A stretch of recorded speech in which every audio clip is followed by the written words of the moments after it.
Hey, what's going on YouTube? Easy Tech 231 here with my review of this year's Moto X. So I think the most appealing thing when it comes to this year's Moto X is the price. Last year's Moto X came around $500 and this year's is $400 unlocked. And not to mention the larger selection of Moto Maker designs that we get to choose from. So while the price dropped $100, the specs got better and the phone got a lot bigger. This year we're looking at a 5.7 inch Quad HD IPS panel, so no more AMOLED, which I feel is a slight downgrade. You no longer get those super whites or those incredibly deep dark blacks. Nonetheless, the screen still looks very nice, text is nice and sharp, and colors pop.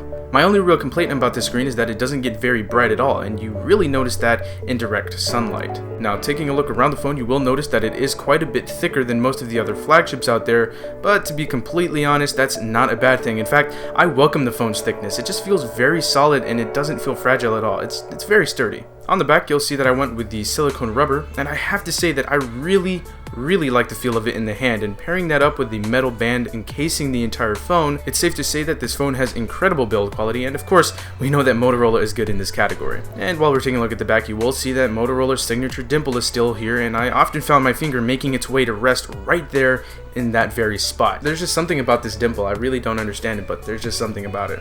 Up on the top we have the headphone port, and right next to that we have the SIM tray. Now, in this SIM tray, of course, you just toss your SIM card in there, but it also houses a micro SD card slot, which is something that I welcome very much. Now on the bottom, there's nothing but the charging port. It's a fast charging port, and Motorola boasts that it can charge faster than Samsung's fast charging. In my testing, it is very fast, but it's not much faster than Samsung's quick charging. Now on the front of the phone, we have probably my most favorite feature of this phone, and that's the dual front-facing speakers. Probably the smartest thing that you can do when building a smartphone is putting the speakers on the front. In my opinion, the speakers sound great. They get pretty loud, and overall the sound is nice and full.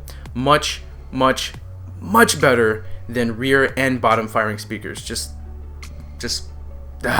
Good job, Moto. Also on the front, we have a 5 megapixel selfie camera, as well as something I've never seen before on a phone, and that's the front-facing flash. Now, you guys know me, I don't take selfies, but with my testing with this camera and the flash, I gotta say it's alright. Nothing I find everybody using, but hey, it's there and it works. Now before we get to that rear-facing camera, I want to quickly address the phone's performance. Yeah, you heard me right, there's really not much to mention when we're talking about how fast the phone is. In real-world use, the phone flies. Zero lag, zero stutter, just pure buttery smooth goodness. It handles games very well with that Snapdragon 808, Adreno 418 GPU, and 3GB of RAM. Now of course, when you start playing hardware demanding games on the phone, it will get pretty warm, just a little more warm than I'd prefer, but nothing major here. It handled everything that I threw at it like a boss. Now getting on to that rear facing 21 megapixel camera with face detection autofocus and dual tone LED flash. This is what I paid most attention to with this phone during my review period, because as we all know, when it comes to cameras on Motorola's phones, the performance and picture quality aren't too good. Now they are a lot better on this year's Moto X, no doubt, but they're still not where I believe they should be.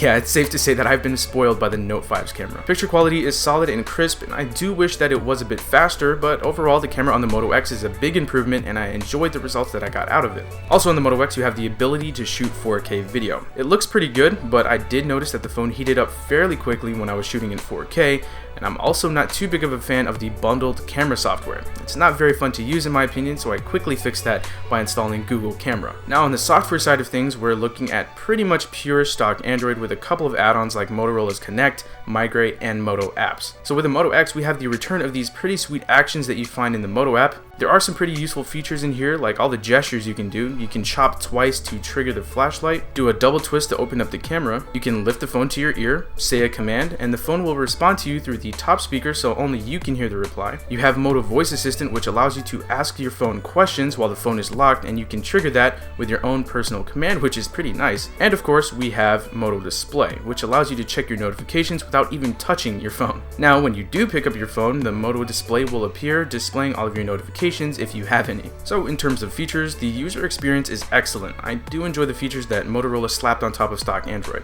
Now onto battery life. With a 3000 mAh battery, the Moto X has given me very decent results. I often top out at around 4 hours of screen on time, which is a tad lower than I would like. However, the standby time is great, so you won't really experience much battery drainage while the phone isn't in use. With moderate to slightly heavy use, I'm left with about 9% before I head off to bed, and even if you run out of battery midday, you're safe because you still have that awesome turbocharging feature here on this phone, and you can charge it up from 0 to 100% in about an hour and 20 minutes. So this year's Moto X is definitely a competitor among all of the other flagships out there, and Motorola seems to be pretty quiet about it. I mean, all of the commercials that we see on TV are pretty much all Apple or all Samsung. I could easily walk up to somebody on the street, hand them this phone, and before they run off with it, I could ask them what phone it is. They probably wouldn't be able to tell me. However, if I did the same thing with an iPhone or a Samsung Galaxy device, they'd be able to tell me instantly. In fact, just the other day, I saw somebody rocking a Bamboo 2014 Moto X, and I really just wanted to go up to him and shake his hand. The Moto X is honestly a phone that I feel that everybody would be comfortable using, especially at this price point,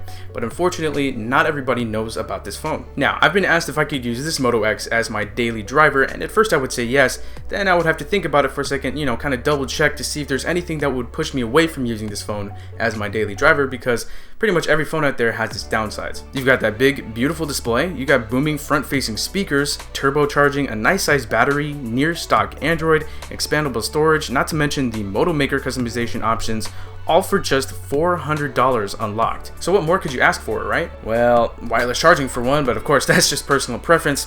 And the camera is just not up to par with some of these other flagships out there, and it's just a little bit disappointing. Now don't get me wrong, I get great results out of this camera, but if I had to choose between this camera and the Note 5 camera, I'm gonna go with the Note 5 every single time. But we do have to remember that we're paying pretty much half the cost of a Galaxy Note 5. So when you take all of that into consideration, the Moto X could very easily be considered a flagship killer. And as of right now, what you get for the price, bang for buck, there ain't nothing touching the Moto X.